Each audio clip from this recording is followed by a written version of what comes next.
ఓ మహిళపై జరిగిన దాడి వెనుక వాస్తవాన్ని ఛేదించి నిందితుడిని అదుపులోకి తీసుకున్న విశాఖ నగర పోలీసుల్ని ఏపీ సీఎం చంద్రబాబు అభినందించారు.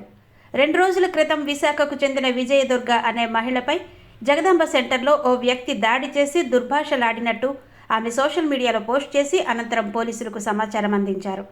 ఈ సంఘటనపై తక్షణమే స్పందించిన పోలీసులు ఘటనకు కారణమైన వ్యక్తిని వెంటనే అదుపులోకి తీసుకున్నారు.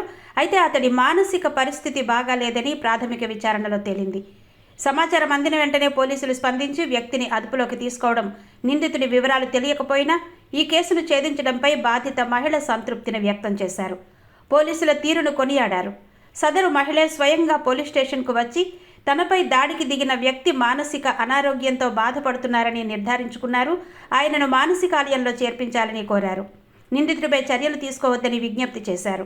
ఇదిలా ఉంటే విశాఖలో శాంతి భద్రతలు అద్భుతంగా ఉన్నాయనేందుకు ఇదో నిదర్శనమని సీఎం చంద్రబాబు తాజాగా పోలీసుల పనితీరును ప్రశంసించారు.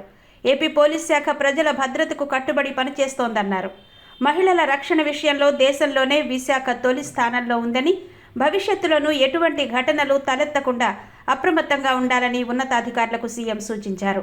ఇలాంటి కొన్ని ఘటనలపై రాజకీయం చేస్తూ ప్రభుత్వంపై బురద జల్లాలని ప్రయత్నించే వారిపై మాత్రం చర్యలు తీసుకోవాలని ఆదేశించారు. విశాఖ బ్రాండ్ ఇమేజ్ని దెబ్బతీస్తే సహించేది లేదని స్పష్టం చేశారు.